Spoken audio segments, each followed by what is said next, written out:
Welcome back on coding dad. तो last video में हमने समझा था कि मैक्रो हम रिकॉर्ड कैसे करते हैं और थोड़ी सी हमने मैक्रो के या फिर विजुअल बेसिक के बारे में बात करी थी। ये हमने डेवलपर जो टैब है हम देख रहे हैं यहाँ पर एक्टिवेटेड है, इसके बारे में हमने बात करी थी। फाइल में जाकर ऑप्शन में जाकर हमने सिर्फ कस्टमाइज रिबन और डेवलपर पे चेक किया था। ओके और हमारा ये डेवलपर टैब ओपन हो गया था। तो आज बेसिकली हम क्या करेंगे, आज हम सबसे बेसिक से स्टार्ट करेंगे। तो बेसिक क्या है, सबसे पहले हम जान लेते हैं कि एक्सेल के ऑब्जेक्ट क्या होते हैं। एक्सेल के सिर्फ 5 ऑब्जेक्ट होते हैं, रेंज, रो, कॉलम, वर्कशीट और वर्कबॉक्स। ठीक है, तो ये एक्सेल के ऑब्जेक्ट होते हैं। और मेथड जो हम यूज़ करते हैं वीबी के अंदर वो होते हैं select, value, copy, page special, auto fit वगैरह ये सारे। ठीक है, और आज हम एक सिंपल सा प्रोग्राम बनाएंगे। आज हम मतलब बेसिक, बिल्कुल बेसिक से स्टार्ट करेंगे कि हम विजुअल बेसिक के अंदर प्रोग्राम बना कैसे सकते हैं। ठीक है, तो दोस्तों आपने विजुअल बेसिक के अंदर प्रोग्राम बनाने के लिए कुछ भी नहीं करना। ठीक है, सिर्फ क्या करना है, डेवलपर पे क्लिक करना है और विजुअल बेसिक यहाँ देख रहे हैं। कल हमने मैक्रो रिकॉर्ड करके देखा था, आज हम एक प्रोग्राम खुद बना के देखेंगे। ठीक है, तो विजुअल बेसिक पे जैसे हम क्लिक करेंगे हमारे पास फिर एक विंडो, हमारे सामने एक विंडो ओपन होगी।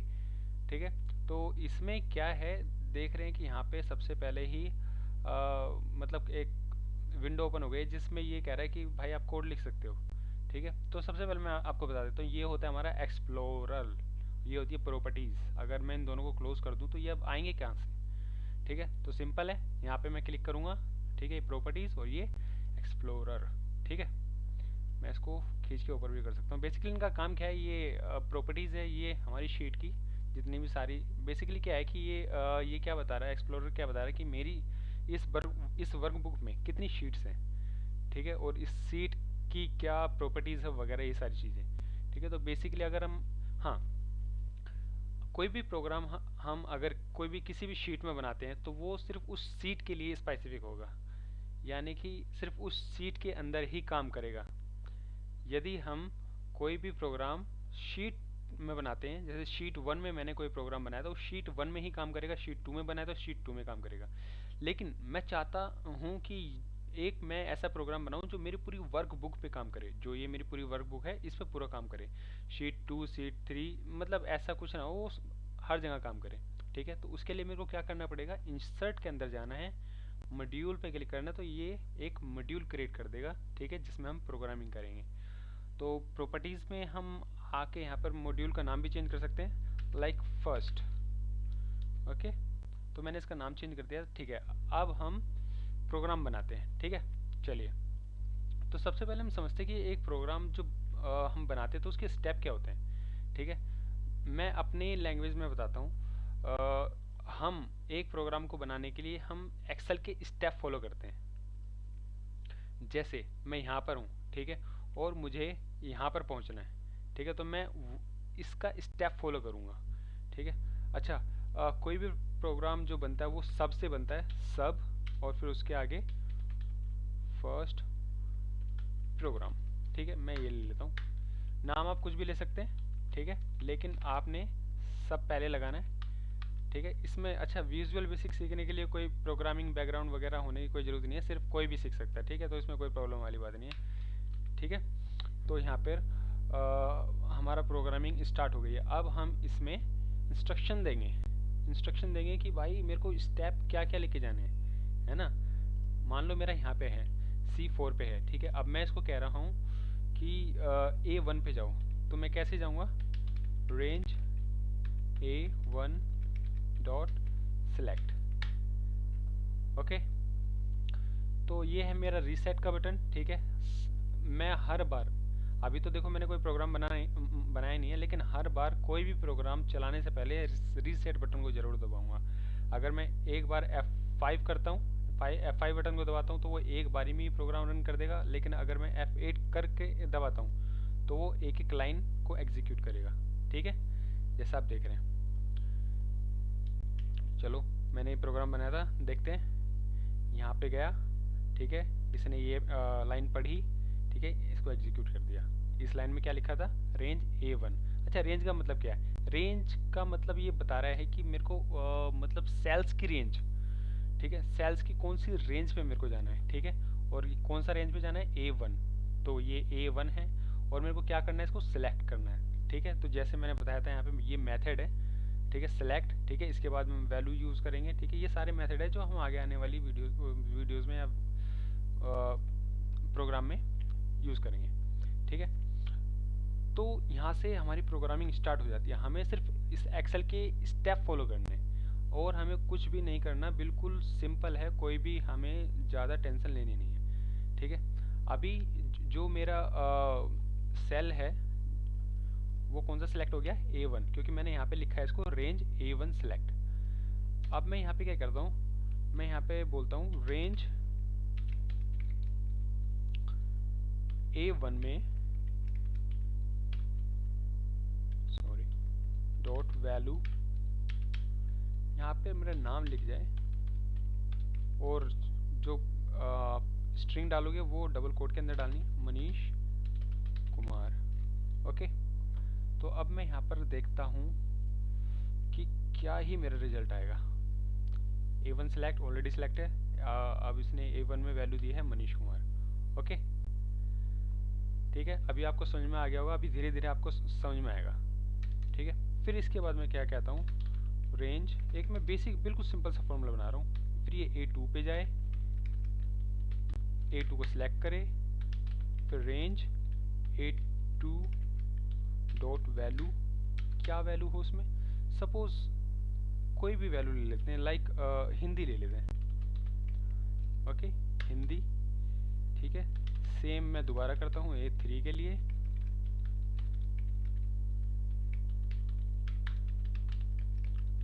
A3 वैल्यू यहाँ पर इंग्लिश, और सेम दोबारा A4 के लिए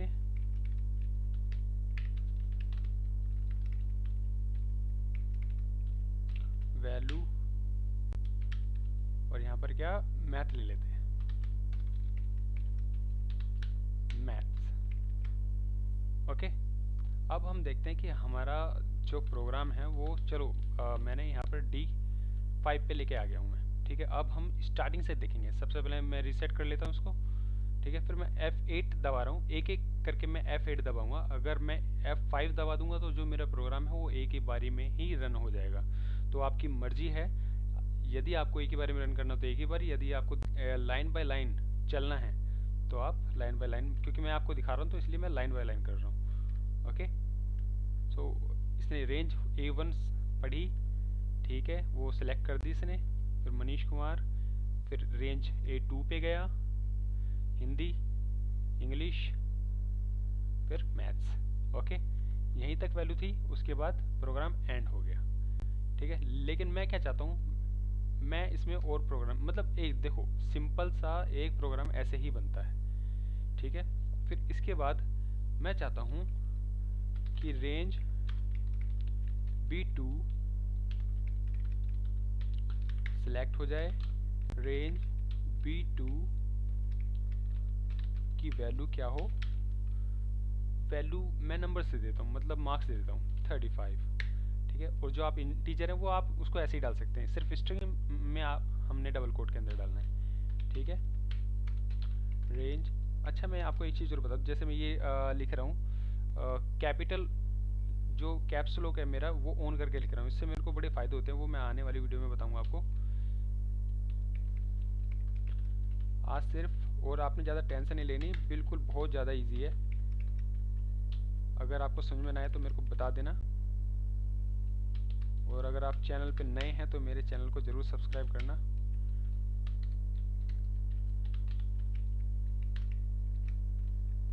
B4 select range B4 की वैल्यू क्या देनी है मुझे, सपोज 75।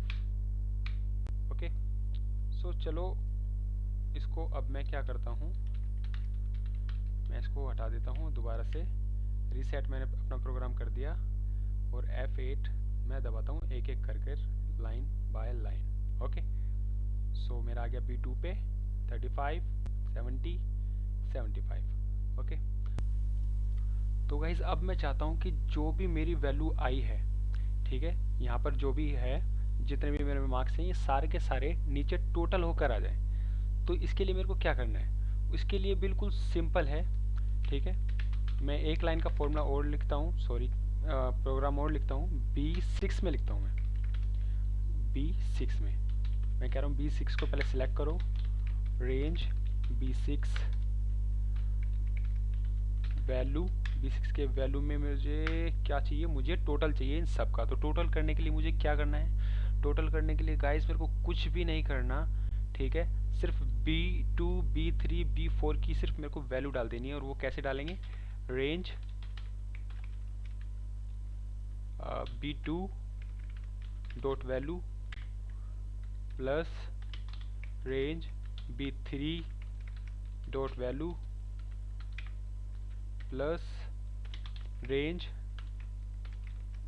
B4 dot value. ठीक है, इतना सा ही सिर्फ हमें काम करना है। ठीक है, अब हम देखेंगे कि क्या हमारा टोटल B6 के अंदर आता है या नहीं आता है। ठीक है, तो हम दोबारा से सिर्फ वही करेंगे, अपने प्रोग्राम को हटा देते हैं, सॉरी प्रोग्राम को नहीं, आउटपुट को हटा देते हैं, दोबारा से आउटपुट यहाँ पर देखेंगे। ठीक है, लाइन बाय लाइन 1 2 3। ठीक है, मनीष कुमार हिंदी इंग्लिश मैथ 70 75 और इसका टोटल। ठीक है, आ गया। कुछ भी नहीं करना हमें, शायद अगर आपको दिख ना रहा हो तो मैं यहाँ पे दिखा देता हूँ। कुछ भी नहीं करना आपने, सिर्फ रेंज B6 जिसमें भी आपको वैल्यू चाहिए, ठीक है, आपने सिर्फ वैल्यू प्लस करनी है उसमें। ठीक है, मैं कह रहा हूँ B3, रेंज B3 की वैल्यू प्लस हो जाए, रेंज B2 की वैल्यू B3 की वैल्यू और B4 की वैल्यू प्लस हो जाए। ठीक है, तो ये सारी वैल्यू प्लस हो जाए। ठीक है, तो इसके बाद आपका टोटल आ जाएगा। ऐसे ही माइनस कर सकते हैं, ऐसे ही मतलब जितना भी आपको करना है वो सारा कर सकते हैं। ठीक है, और अब दूसरी चीज़ मैसेज बॉक्स और इनपुट बॉक्स, ये बहुत ज़्यादा सिंपल है गाइस। मैं आपको बताता हूँ कि सपोज मेरे को यहाँ पे, जैसे मैंने यहाँ पे 35 मैंने मैनुअली इंटर कर दिया, मैं चाहता हूँ कि यहाँ पे एक इनपुट आए कि जितने मैं डालना चाहूँ उतने डालूँ फिर। ठीक है, तो मैं क्या करूँगा, यहाँ पे मैं चाहता हूँ कि B2 में input box enter the number, okay, ये लिख देता हूँ मैं। तो इसके बाद क्या आएगा, इसके बाद देखते हैं, आउटपुट को दोबारा हटाएंगे क्योंकि बेटर समझने के, बेटर अंडरस्टैंडिंग के लिए। ओके, दोबारा करते हैं, इंग्लिश हिंदी मैथ्स और ये इनपुट मैं क्या डाल रहा हूँ यहाँ पे, मैथ 45। ओके, और फिर इसके बाद ओके पे या तो इंटर मार सकते हो या फिर ओके पे क्लिक। ओके, फिर दोबारा F8 और फिर इसका टोटल। अब है दूसरा मैसेज बॉक्स। अब मैसेज बॉक्स मैं कहीं भी लगा सकता हूँ। अब मैं चाहता हूँ कि B2 के अंदर ना मैं एक मतलब मैसेज बॉक्स लगा दूँ, मैसेज बॉक्स की मैसेज बॉक्स में क्या डालूँ, तो मैं यहाँ पे लिख दूँ प्लीज़ गिव नंबर अबव 35। शायद पासिंग मार्क्स इतने होते हैं ना, 35। मैं उससे बोल रहा हूँ कि प्लीज़ गिव नंबर अबव 35। ठीक है, तो मैं उससे ये कह रहा हूँ अपने प्रोग्राम में, मैं ये कह रहा हूँ। ठीक है, तो अब करके देखते हैं इसको, दोबारा से इसको हटा देते हैं, F8 line by line Manish Hindi English. Okay, अब यहाँ पर मैसेज आएगा। यहाँ पर मैसेज क्या आ रहा है, ये आपको शायद दिख रहा होगा, ये मैसेज आया है। ठीक है, please give number above 35। Okay, जैसे मैं इसको ओके कर दूंगा, फिर ये एग्जीक्यूट करेगा यहाँ पर, फिर ये कह रहा है इंटर द नंबर। अब मैं इसमें 35 45 85 कुछ भी डाल दूँ। ठीक है, मतलब उसने मैसेज बॉक्स का क्या है, सिर्फ मेरे को एक मैसेज दे रहा है। ठीक है, मैं उसकी बात मानूँ या ना मानूँ इट डजंट मैटर, सिर्फ मेरे को मैसेज दे रहा है। मैंने 85 कर दिया यहाँ पर, और बाकी की वैल्यू आपको बताइए। ठीक है, फिर कैसे आनी है। ठीक है, तो बिल्कुल सिंपल है, कुछ नहीं है गाइज। यहाँ पे सिर्फ आपने सिर्फ स्टेप फॉलो करने हैं एक्सेल के। ठीक है, क्या करना है, आप कह रहे हो कि A1 को सिलेक्ट करो, फिर कह रहे हो कि A1 में कौन सी वैल्यू दो, मनीष कुमार, फिर A2 को सिलेक्ट करो, फिर A2 में कौन सी वैल्यू दो, हिंदी। तो ऐसे कर करके आपने सारा का सारा ये मतलब प्रोग्राम बनाया है। और बिल्कुल ही सिंपल है, इसमें कुछ भी कन्फ्यूजन होने वाली बिल्कुल भी जरूरत नहीं है। कन्फ्यूज हो जाओ तो मेरे को बता देना। ठीक है, मैं सारे के सारे डाउट क्लियर कर दूंगा पर्सनली। और ये मैसेज बॉक्स आपको पता चल गया, ये सिर्फ रिमाइंडर के लिए होता है, कहीं भी लगा सकते हैं हम इसको। और इनपुट बॉक्स वैल्यू देने के लिए, और बाकी अगर आपको प्लस करना है तो इस तरह से हम प्लस कर सकते हैं, अगर आपको दिखना रहा हो तो ओके। तो यही है, ये था हमारा सबसे पहला प्रोग्राम। इसके बाद ही हमारे सारे प्रोग्राम बनेंगे, और बेसिक यही है, क्योंकि जब हमें सेलेक्ट ये अभी जो आप मेथड देख रहे हो ना इधर, ये मैंने सेलेक्ट और वैल्यू यूज़ किया है। इसके बाद copy paste special auto fit ये सारे के सारे आएंगे, ठीक है। तो हमें बिल्कुल स्ट्रिक्टली ये मतलब ये मतलब हमें एक दो बार कम से कम 2-3 बार हमें प्रैक्टिस करनी है, ताकि हमारी जो प्रैक्टिस है वो काफ़ी अच्छी तरह से हो जाए, ठीक है। वैसे तो मेरे ख्याल से बहुत ज़्यादा सिंपल है, आपको आ गया होगा समझ में, ठीक है गाइस। ओके, तो ये वीडियो यहीं तक थी। अगर आपको अच्छी लगे तो लाइक कर देना, शेयर भी कर देना अपने दोस्तों के साथ, क्योंकि आपको नॉलेज मिल रही है तो आपके दोस्तों को भी मिलनी चाहिए ना। और सब्सक्राइब जरूर कर लेना। Okay, thank you.